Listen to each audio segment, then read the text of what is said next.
Hello everyone, welcome back to Ninja Prep. This is Kapil Goyal, your educator and mentor for PG physics. तो आज का जो lecture है इसके अंदर हम ऑपरेशनल एम्पलीफायर की बात करेंगे।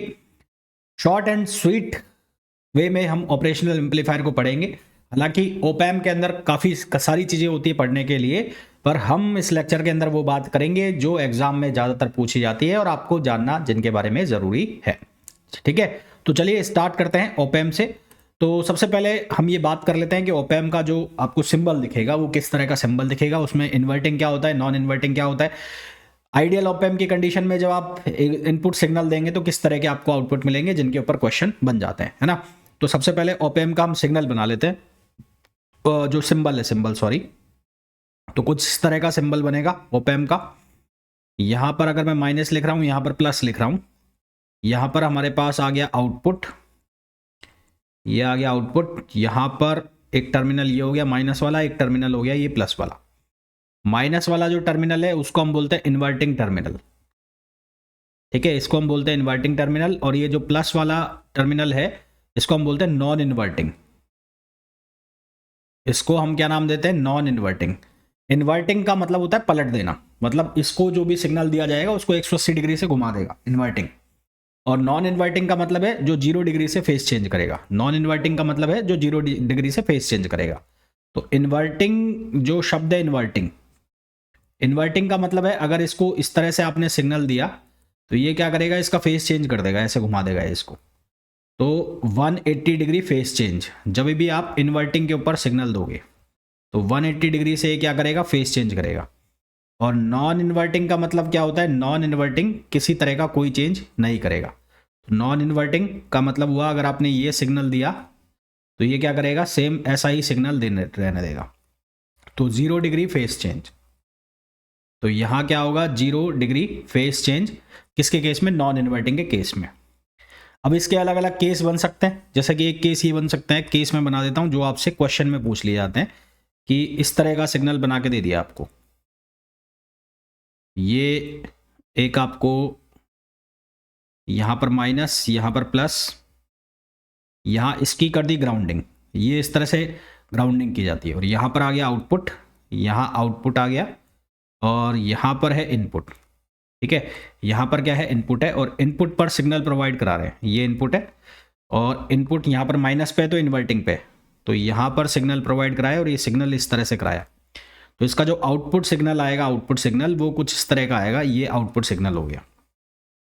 तो आप देख रहे हैं यहाँ पे साफ साफ कि जो आउटपुट सिग्नल है उसमें 180 डिग्री से क्या हो गया, फेस चेंज हो गया।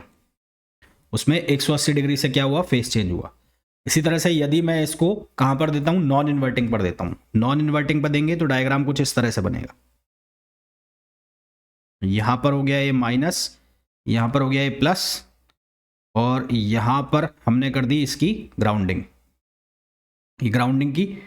और यहां पर इनपुट दे रहे हैं हम, यहां पर इनपुट दे रहे हैं तो ये इस तरह का इनपुट गया, लेट सपोज इस तरह का इनपुट गया, तो यहां पर आ गया ये आउटपुट। तो आउटपुट भी अब सेम एज इट इज आ रहा है, ऐसा का ऐसा। तो ये आउटपुट है। अब यहां पे इन दोनों में डिफरेंस देखो, यहां फेस चेंज हो गया, यहां पर क्या हो गया, फेस चेंज हो गया, फेस चेंज बाय 180 डिग्री। यहां पर 180 डिग्री से फेस चेंज हुआ है, और यहां पर नो फेस चेंज, यहां पर क्या है, no phase change, no phase change. ठीक, फिर अगर मैं दोनों के ऊपर इनपुट प्रोवाइड करा दूं, मतलब कि मैं कुछ ऐसा केस बना दूं, यहां पर माइनस, यहां पर प्लस, यहां पर इनपुट जा रहा है कुछ इस तरह से, ये इनपुट गया कुछ ऐसा, और यहां पर भी मैंने इनपुट दिया। आप दोनों पर भी इनपुट दे सकते हैं ना, ऐसा कोई चक्कर नहीं है कि इसी एक पर ही इनपुट जाएगा। अब देखो ये वाला जो है, जो इन्वर्टिंग है, ये तो क्या करेगा, ये फेस चेंज करेगा, ये फेस चेंज करेगा तो ये बनाएगा इसको ऐसे। और जो नॉन इन्वर्टिंग का आउटपुट है वो क्या रहेगा, वो सेम ऐसे रहेगा। तो जब ये दोनों एक दूसरे के सुपर इम्पोज करेंगे, तो सुपर इम्पोज करेंगी तो दोनों एक दूसरे को कैंसिल करेंगी, तो ये क्या बन जाएगी, स्ट्रेट लाइन बन जाएगी। यहां पर ये क्या बन जाएगी, ये बन जाएगी स्ट्रेट लाइन, है ना, ये ध्यान रखना इंपॉर्टेंट है, ये इंपॉर्टेंट है, स्ट्रेट लाइन बन जाएगी। इसी तरह से अगर मैं आउटपुट को या इनपुट को मैं चेंज करता हूँ, दोनों इनपुट अभी सेम फेज में थे, अब मैं इनको अलग अलग फेज में कर देता हूँ दोनों इनपुट को। यहां पर हो गया एक इनपुट। अभी जो इनपुट जा रहा है वो एक इनपुट तो गया ऐसा, और एक इनपुट जो है वो जा रहा है कुछ इस तरह से, ऐसे। तो यहां पर एक जो ये वाला है इसका तो फेज चेंज होगा, फेज चेंज होगा तो ये बन गया ऐसा, और इसका सेम फेज रहेगा, इसका सेम फेज रहेगा तो ये भी बन गया ऐसा। तो यहाँ पर जो रिजल्टेंट आएगी वो रिजल्टेंट जो नॉन इन्वर्टिंग के ऊपर इनपुट गया था वैसी बनेगी, पर उसका एम्पलीट्यूड इंक्रीज हो जाएगा। अभी इसका क्या हो गया, एम्पलीट्यूड क्या हो गया, इंक्रीज हो गया, बढ़ गया इसका एम्पलीट्यूड, क्योंकि दोनों क्या हो गए, ऐड हो गए। ठीक है, दोनों क्या हो गए, ऐड हो गए। तो इस तरह से आपसे इनके ऊपर क्वेश्चन पूछ लिए जाते हैं कि आपको ये बताना होता है कि इनका आउटपुट क्या होगा, कब ये स्ट्रेट लाइन बन रहा है, कब ये ऑपोजिट फेज में जा रहा है, इस तरह के क्वेश्चन पूछ लिए जाते हैं। अब अगर मैं बात करूं आइडियल ऑपरेशनल एम्पलीफायर की, तो for ideal operational amplifier, ideal operational amplifier OPAMP, एक फैक्टर यूज करते हैं हम जिसको कहते हैं ए, मैं लिख रहा हूं AOL। AOL का मतलब हो गया open loop voltage gain, open loop voltage gain. तो AOL को मैंने लिखा VO, VO का मतलब है V आउटपुट अपॉन VD। तो यहां से V आउटपुट किसके बराबर हो गया, VAOL और VD। अब यहां जो O है O, VO का मतलब है आउटपुट वोल्टेज, VD का मतलब है डिफरेंशियल वोल्टेज, यानी कि जो इन्वर्टिंग और नॉन इन्वर्टिंग टर्मिनल पर जो वोल्टेज है उसके बीच में डिफरेंस। तो जो VD है, VD, उस VD को कैसे लिखा जाता है, उस VD को लिखा जाता है V plus minus V minus. तो ये क्या कहलाता है, डिफरेंस इन वोल्टेज। ये जो है ये क्या कहलाता है, ये कहलाता है डिफरेंस इन वोल्टेज। और AOL में ऑलरेडी आपको बता चुका हूं कि AOL क्या है, ये है ओपन लूप वोल्टेज गेन। अब आइडियल ऑपरेशनल एम्पलीफायर के कुछ कैरेक्टरिस्टिक्स होते हैं, जैसे कि इसका ओपन लूप गेन जो होता है वो इनफाइनाइट होता है। इनफाइनाइट केवल तभी होगा जब इसकी जो वोल्टेज डिफरेंस है वो कितना हो जाए, जीरो हो जाए। इसका जो इनपुट इम्पिडेंस है वो इनफाइनाइट होता है, इनपुट इम्पिडेंस इनफाइनाइट हो गया यानी कि इनपुट पर जो करंट है वो कितनी आएगी, जीरो आएगी। आउटपुट इम्पिडेंस इसका कितना होता है, जीरो होता है। तो ये कुछ पॉइंट्स है जो आपको याद करने में लिख रहा हूं। तो characteristics of ideal op-amp, ideal op-amp के कैरेक्टरिस्टिक्स क्या क्या कैरेक्टरिस्टिक्स है। पहला कैरेक्टरिस्टिक्स AOL वो कितना हो गया इसका, जीरो। फिर RI in means input impedance, input impedance, input impedance इसका कितना हो गया, वो हो गया इनफाइनाइट। थर्ड, इसका जो आउटपुट इम्पिडेंस है, आउटपुट इम्पिडेंस, आउटपुट इम्पिडेंस वो कितना हो गया, जीरो हो गया। अब सिंस A जो है A वो किसके बराबर होता है, V आउट अपॉन VD। अब ये इनफाइनाइट आ रहा है तो उसके लिए VD की वैल्यू क्या होनी चाहिए, जीरो, यानी कि V प्लस और V माइनस दोनों क्या हो जाएंगे, इक्वल हो जाएंगे। इसकी जो बैंड विड्थ होती है वो भी कितनी होती है, इनफाइनाइट होती है। बैंड विड्थ होती है इसकी कितनी होती है, इनफाइनाइट होती है। और ऑफसेट जो होता है इसका वो जीरो होता है, क्योंकि आउटपुट वोल्टेज क्या आ रहा है, जीरो आ रहा है। आउटपुट वोल्टेज क्या आ रहा है, जीरो आ रहा है। तो बैंड विड्थ का और लिख देता हूं मैं इसमें। तो बैंड विड्थ भी इसकी क्या होती है, जीरो होती है, इनफाइनाइट, सॉरी। बैंड विड्थ भी इसकी क्या होती है, इनफाइनाइट। ये याद रखने हैं आपको, ये इंपॉर्टेंट पॉइंट से डायरेक्ट ऑब्जेक्टिव क्वेश्चन बनते हैं। अब कुछ स्पेसिफिक जो एम्पलीफायर्स है ओपैम्प, मैं उनके बारे में बात करूंगा। उनकी जो वोल्टेज गेन का फॉर्मूला है वो मैं लिखूंगा, वो आपको याद रखना है। जैसे कि सबसे पहले मैं बात करूं इन्वर्टिंग एम्पलीफायर की, है ना। सबसे पहले मैं बात करूं किसकी, इन्वर्टिंग एम्पलीफायर। नाम से पता लग रहा है इन्वर्टिंग एम्पलीफायर का मतलब जिसके इन्वर्टिंग टर्मिनल के ऊपर वोल्टेज अप्लाई किया जा रहा है। तो इन्वर्टिंग एम्पलीफायर, सबसे पहले मैं इन्वर्टिंग एम्पलीफायर बना रहा हूं। इनके सर्किट डायग्राम भी आपको याद रखने हैं, क्योंकि कई बार आपसे सर्किट डायग्राम भी पूछ लिए जाते हैं इनके। तो इन्वर्टिंग एम्पलीफायर, तो इन्वर्टिंग एम्पलीफायर कैसा दिखेगा, वो कुछ इस तरह से दिखेगा। यहाँ माइनस हो गया, यहाँ प्लस हो गया। यहाँ पर जो वोल्टेज है वो कितना है, जीरो है। सारा का सारा वोल्टेज कहाँ पर अप्लाई कर रहे हैं, इन्वर्टिंग टर्मिनल पर अप्लाई कर रहे हैं। लेट सपोज यहाँ पर इनपुट इम्पिडेंस है RI, यहाँ पर वोल्टेज अप्लाई कर रहे हैं V, या VA लिख दो आप, ठीक है, V इन भी लिख सकते हो। और यहाँ से फीडबैक से इसको कनेक्ट किया हुआ है, ये फीडबैक रेजिस्टेंस मैं यहाँ लगा देता हूँ इस तरह से। और यहाँ पर ये क्या आ गया, आउटपुट वोल्टेज आ गया, ये RF आ गया। हमें पूछा जाएगा कि इसका वोल्टेज गेन बताओ। तो इसमें हम क्या करेंगे, यहाँ एक पॉइंट में लिख दूंगा A और यहाँ लिख दूंगा मैं B। तो हम क्या करेंगे, VA ग्राउंडिंग है, ग्राउंड से कनेक्टेड है, यानी कि जीरो पोटेंशियल है, तो यहाँ का और यहाँ का पोटेंशियल क्या हो जाएगा, इक्वल हो जाएगा। तो हम लिखेंगे VA equals to VB equals to zero. तो यहाँ पर पोटेंशियल कितना हो गया, जीरो हो गया। अब मैं यहाँ पर करंट निकालूंगा यहाँ पर, तो इसको मैंने लिख दिया I। तो VA, तो I की वैल्यू कितनी हो जाएगी, I की वैल्यू हो जाएगी VA minus VB upon RI, और VB जो है वो जीरो है, तो ये हो जाएगा VA अपॉन RI। कितना हो जाएगा, VA अपॉन RI। ये किसकी वैल्यू हो गई, I की वैल्यू हो गई यहाँ से। अब यहाँ ये VB हो गया और ये क्या हो गया, V0 है ना, VB हो गया V0, और यहाँ पर भी सेम करंट फ्लो करेगी, तो ये I फ्लो कर रहा है। तो फिर दोबारा से मैंने लगाया यहाँ पर, I की वैल्यू कितनी हो गई, VB माइनस V0 अपॉन ये कितना हो गया, RF का मतलब हो गया फीडबैक रेजिस्टेंस। तो ये भी I और ये भी I दोनों सेम है, तो दोनों को इक्वेट कर दो। इक्वेट कर दोगे तो ये क्या लिखा जाएगा, VA अपॉन RI, या V इन भी लिख सकते हो आप इसको, है ना, मैं इन लिख दूंगा आगे चल के। और VB की वैल्यू कितनी है, जीरो माइनस VO का मतलब है आउटपुट अपॉन RF। तो यहाँ से VO अपॉन V इन, मैंने A को इन लिख दिया है ये वाला इन लिख लो यार, क्योंकि यहाँ पर A मैंने ऑलरेडी लिख दिया है, तो इसको इन लिख लो आप, इन। एक मिनट, यहाँ पर VA ही रहने दो और इसको आप V इन कर लो,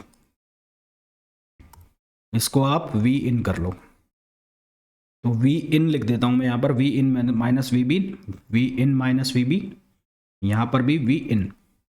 तो V0 upon V in is equals to minus RF upon RI, minus RF upon R in, और V0 अपॉन V इन जो है वो क्या कहलाएगा, वो कहलाएगा वोल्टेज गेन।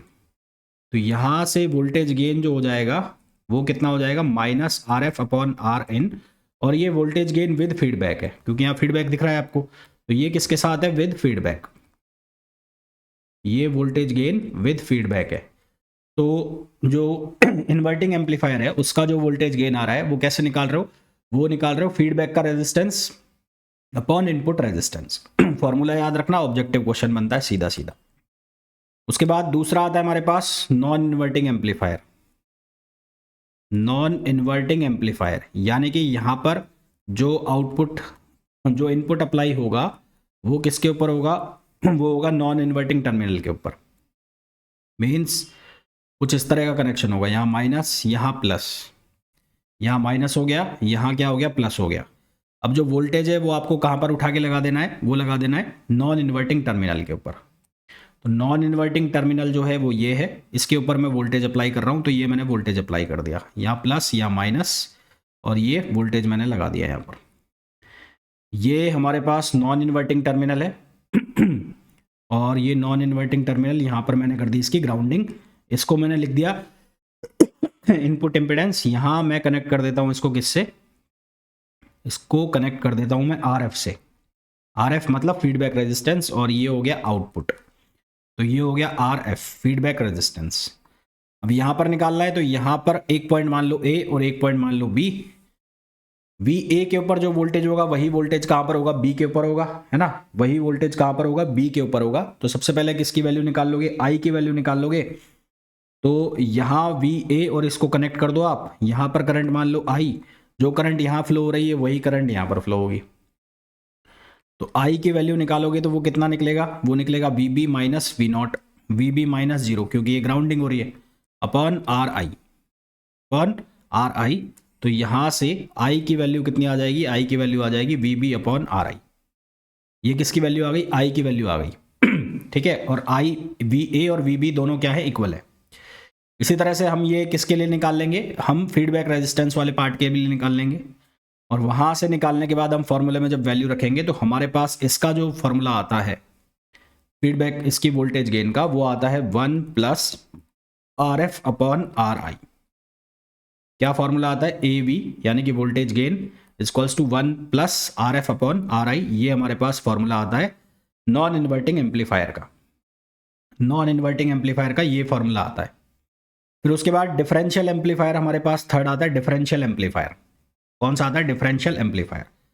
डिफरेंशियल एम्पलीफायर जो है वो किस तरह से दिखेगा वो मैं बता देता हूँ। डिफरेंशियल एम्पलीफायर ये फॉर्मूला याद रखने भैया आपको। डिफरेंशियल एम्पलीफायर थोड़ा सा इसको नीचे लेके बनाता हूँ। हाँ, तो ये डिफरेंशियल एम्पलीफायर हो गया, यहाँ हो गया माइनस, यहाँ हो गया प्लस। तो यहाँ पर वोल्टेज जो है वो इस तरह से लगाना है आपको। दो रेजिस्टेंस आपको दिख रहे हैं, यहाँ पर इस रेजिस्टेंस को बोल दिया मैंने R1 और इसको बोल दिया R2। फिर यहाँ पर भी मैंने एक रेजिस्टेंस लगाया जिसको मैं R1 बोलूँगा, इसको बोल दिया मैंने R1। फिर यहाँ मैंने लगाया फीडबैक रेजिस्टेंस, ये फीडबैक रेजिस्टेंस लग गया जिसको मैंने बोला RF, ये फीडबैक रेजिस्टेंस हो गया। और वोल्टेज अप्लाई कर देनी है, एक वोल्टेज हो जाएगी V1, एक वोल्टेज हो जाएगी V2। ये हो गया V1, ये हो गया V2। यहाँ से करंट फ्लो होगी I1 और यहाँ से करंट फ्लो होगी I2। यही करंट I2 इसके अंदर पास होगी। मान लो ये पॉइंट है A और ये पॉइंट है B, ठीक है। तो सबसे पहले ये वाली जो लाइन है इसके अंदर किरचॉफ वोल्टेज लॉ लगाओगे क्योंकि आपको I1 की वैल्यू निकालनी है। ये वाली जो लाइन है जिसको मैंने रेड कलर से मार्क किया है, इसके अंदर आप किरचॉफ वोल्टेज लॉ लगाओगे क्योंकि आपको किसकी वैल्यू निकालनी है, आपको I1 की वैल्यू निकालनी है। तो I1 की वैल्यू कितनी आ जाएगी, सीरीज में है तो I1 आ जाएगा यहाँ से V1 upon R1 plus R2। फिर आपको क्या निकालना होता है, आपको ये A वोल्टेज निकालना होता है। तो VA जो है वो किसके इक्वल होता है, वो होता है I1 और into R2, I1 into R2। तो यहाँ से VA की वैल्यू निकल जाती है, VA की वैल्यू कितनी हो जाएगी, V1 upon R1 plus R2 और ये हो जाएगा R2। ये VA की वैल्यू हो जाती है। VA की वैल्यू हो जाने के बाद इसको यहाँ से आप वही कनेक्ट करते हो। फिर आप किसकी वैल्यू निकालते हो, I2 की। I2 की कैसे निकालोगे, V2 माइनस VB या VA। फिर आप आउटपुट की निकालते हो, यहाँ से आउटपुट की वैल्यू निकलती है। तो कुल मिलाकर डिफरेंशियल के केस में जो आपके पास आउटपुट का फॉर्मूला आता है, वो आउटपुट का फॉर्मूला क्या आता है, वो आता है V0 equals to R2 upon R1 V1 minus V2। ये याद करना है आपको, है ना। V0 equals to R2 upon R1 और V2 माइनस V1। ये फॉर्मूला बनता है किसका, डिफरेंशियल एम्पलीफायर के आउटपुट का। ये डिफरेंशियल एम्पलीफायर का आउटपुट है। इसमें जो मेनली इंपॉर्टेंट चीज़ है वो ये है कि आपको ये I1 करंट निकालना आना चाहिए, ठीक है। ये इंपॉर्टेंट है कि आपको I1 करंट निकालना आना चाहिए। फिर इसके बाद इसमें बनता है हमारे पास समिंग एम्पलीफायर। इसमें दो केस बनते हैं। एक बार जब इन्वर्टिंग टर्मिनल के ऊपर आपने इनपुट लगा रखा है, और एक केस बनेगा जब किसके ऊपर लगा रखा है, नॉन इन्वर्टिंग टर्मिनल के ऊपर क्या लगा रखा है, इनपुट लगाया हुआ है। तो इसमें दो केस बनते हैं, वो दोनों ही आपको आने चाहिए। तो सबसे पहले समिंग एम्पलीफायर में जिसमें इन्वर्टिंग टर्मिनल वाला है उसकी बात कर लेता हूँ। समिंग एम्पलीफायर, समिंग एम्पलीफायर, तो इसमें मैं बात करूं सबसे पहले जिसमें किसके ऊपर लगाएंगे, इनपुट लगाएंगे हम नॉन इन्वर्टिंग पार्ट के ऊपर। तो मेरे कहने का मतलब ये है कि यहाँ तो आप एज इट इज़ बना दो, इसको तो आप एज इट इज़ बना दो। यहाँ पर हो जाएगा आउटपुट V आउटपुट, ये हो जाएगा RF, और यहाँ जो है एक ये हो गया, एक ये हो गया, और एक ये हो गया। यहाँ मान लो कोई इनपुट है V1, यहाँ V2, यहाँ V3। ये जो इनपुट है विद साइन आपको लेना है ना, विद साइन आपको कंसीडर करना है, विद साइन लेना है। फिर बोल रहा हूँ ये जो है विद साइन लेना है। और यहाँ पर ये ग्राउंडिंग की हुई है, ये प्लस हो गया और ये माइनस हो गया। तो एक इस तरह का डायग्राम दिखेगा आपको। तो इसका आंसर क्या बनता है, V0 equals to minus RF, minus RF ये हो जाता है V1 upon R1 plus V2 upon R2 plus V3 upon R3, V3 upon R3। ये विद साइन लेना है आपको, V1 V2 V3 की वैल्यू विद साइन लेनी है। अगर यहाँ पर माइनस है तो फिर आप माइनस लगा दोगे। ये हो गया आउटपुट, ये बन जाता है इसका आउटपुट, ये बन जाता है इसका आउटपुट। इसमें एक स्पेशल केस बनता है। स्पेशल केस क्या बनता है इसमें, स्पेशल केस बनता है कि R1 equals to R2 equals to R3 equals to RF यदि हो जाए तो उस केस में V0 की वैल्यू किसके बराबर हो जाती है, minus of V1 plus V2 plus V3, ये वैल्यू हो जाती है minus of V1 plus V2 plus V3। फिर इसका दूसरा केस जो बनता है वो कैसा बनता है, वो दूसरा केस भी मैं बना देता हूं इसका। यहां माइनस है, यहां प्लस है। अब जो रेजिस्टेंस मिलेंगे वो यहां पर अप्लाई किए हुए हैं।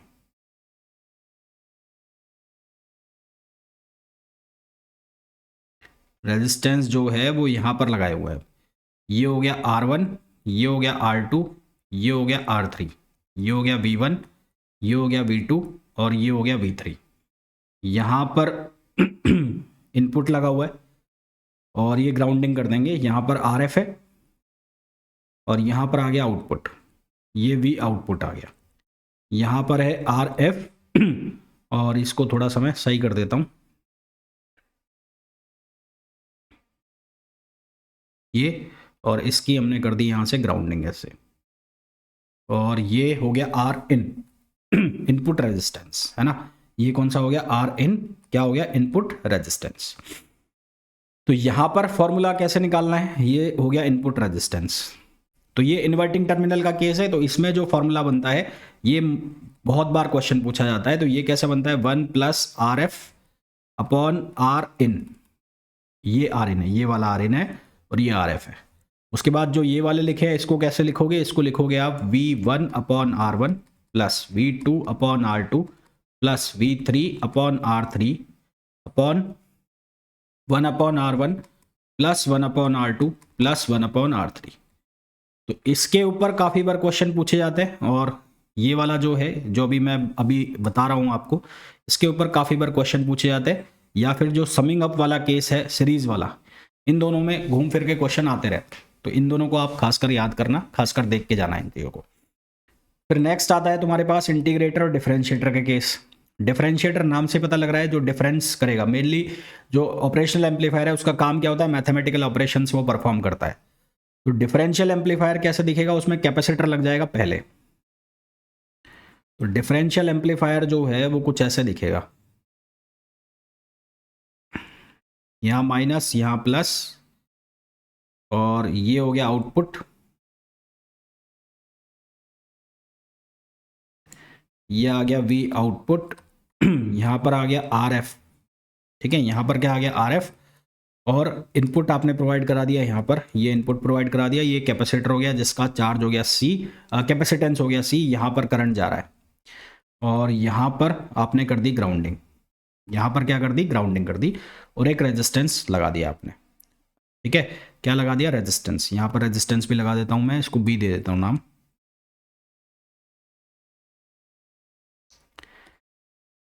ये R बोलता था ये इनपुट वोल्टेज हो गया, यहाँ पर इसको नाम देता हूँ मैं A और यहाँ नाम देता हूँ B। तो ये दोनों रेजिस्टेंस बराबर हो जाएंगे, है ना। हम क्या कर रहे हैं, टर्मिनल्स को कनेक्ट कर रहे हैं। तो I जो करंट होगी कैपेसिटर में वो कैसे निकालेंगे, dq अपॉन dt। I बराबर क्या होगा, dq अपॉन dt। तो करंट कैसे निकालेंगे, I equals to dq upon dt।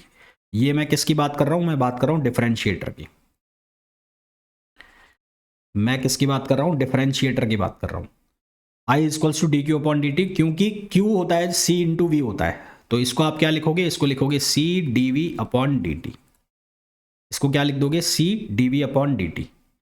अब आपको क्या निकालना है, आपको आउटपुट निकालना है। तो आउटपुट क्या होगा, यहां पर वोल्टेज कितना है, 0, तो यहां पर भी वोल्टेज होगा 0।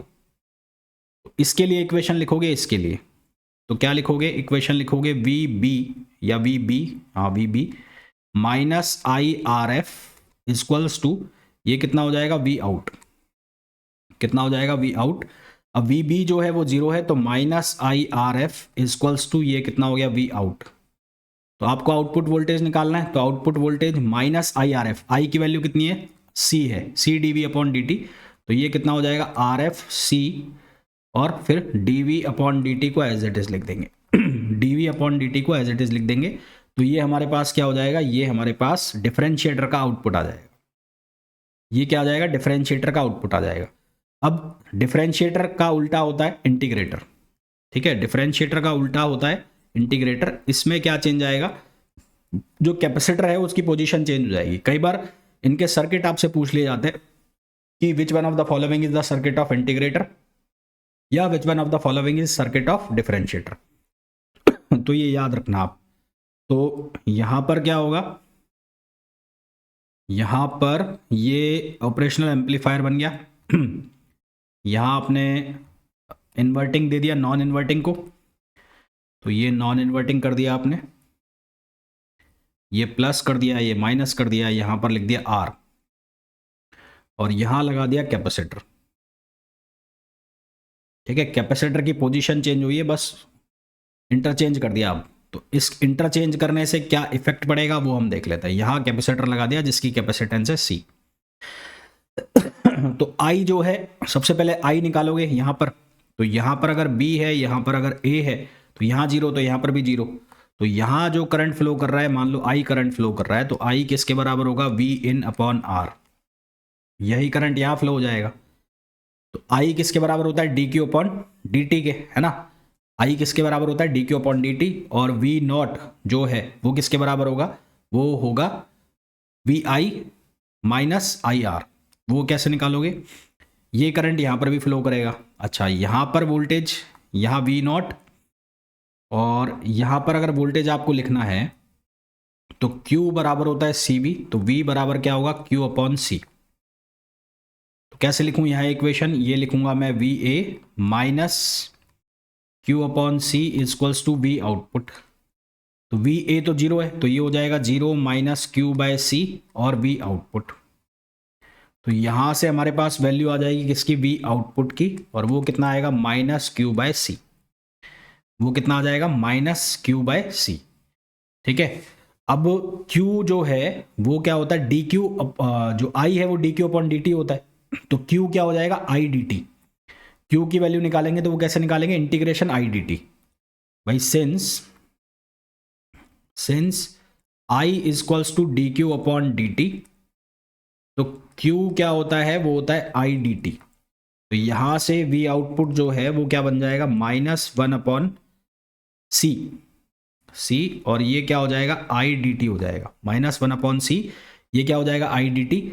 और इस वैल्यू को हम कहाँ सब्सटीट्यूट कर देंगे, इस वैल्यू को अगर हम सब्सटीट्यूट करें यहाँ पर आर वाली वैल्यू, आई की वैल्यू को यहाँ सब्सटीट्यूट कर दे वी इन वाली को, तो यहाँ से हमारे पास आउटपुट जो आ जाएगा वो कितना आ जाएगा, minus one upon R C, minus one upon R C. और इनपुट जो है उसको हम कहाँ ले लेंगे, इसके अंदर इंटीग्रेशन के अंदर, तो इनपुट डी टी।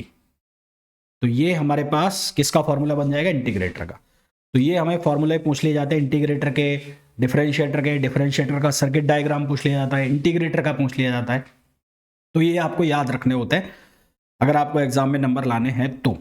अब इनके कुछ क्वेश्चन हम देख लेते हैं। जैसे कि पहला क्वेश्चन है, the output voltage V not of the operational amplifier circuit. अब देखो ये सर्किट पहचानो, ये सर्किट कैसा वाला सर्किट है, समिंग अप का है, जिसमें नॉन इन्वर्टिंग के ऊपर लगाया हुआ है, और ये जैम 2016 का क्वेश्चन है।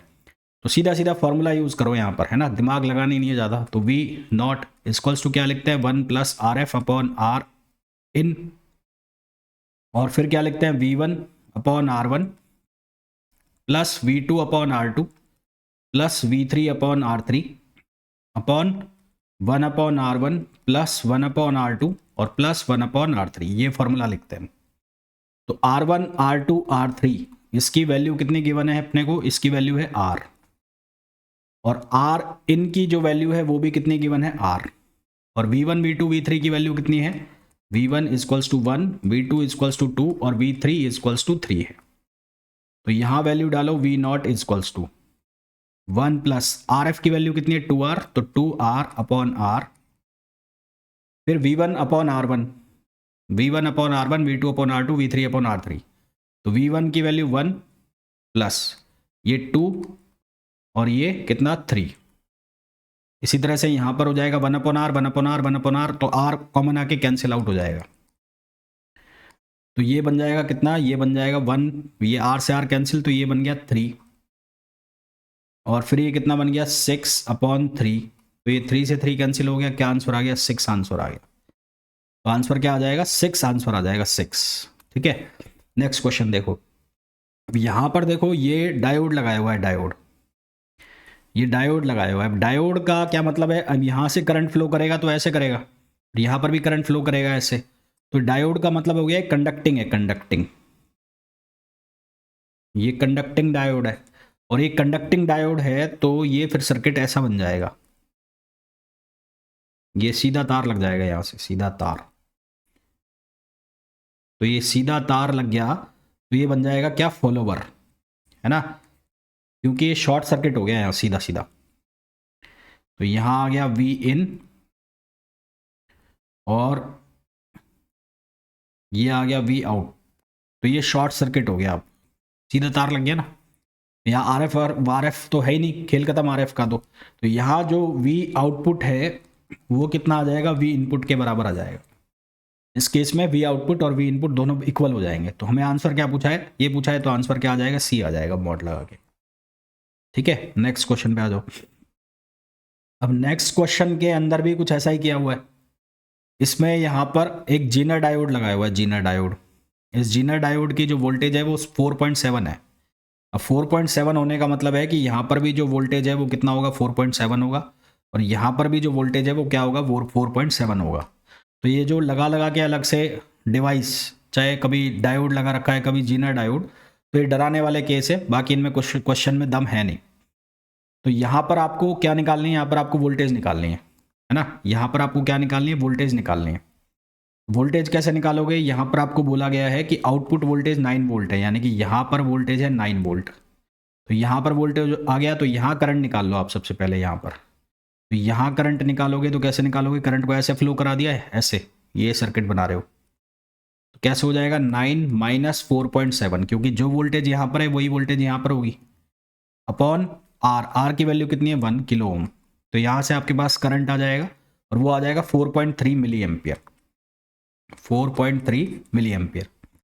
उसके बाद आप क्या करोगे, उसके बाद जो नेक्स्ट वाली सर्किट है उसके अंदर करंट निकाल लोगे। तो उसके अंदर करंट के निकालने के लिए यहाँ जो करंट फ्लो कर रही है वही करंट यहाँ फ्लो करेगी, है ना। तो यहाँ किसकी वैल्यू निकालोगे आप, आर की वैल्यू निकाल लोगे। यहाँ तो कितना हो जाएगा, 0 हो जाएगा। तो यहाँ भी लगाओगे आई इक्वल्स टू, यहाँ वोल्टेज कितना है 4.7, 4.7 माइनस 0 अपॉन आर। अब आर की वैल्यू निकालनी है आपको, तो आर इक्वल्स टू क्या हो जाएगा 4.7 अपॉन आई। आई की वैल्यू आपने निकाली, कितनी आई 4.3। तो यहाँ से इसको जब सॉल्व करोगे तो ये वैल्यू आएगी 1.09 किलो ओम, 1.09 किलो ओम। तो हमें ये पूछा है कि आर की वैल्यू बताओ, तो कितना आ गया 1.09 किलो ओम।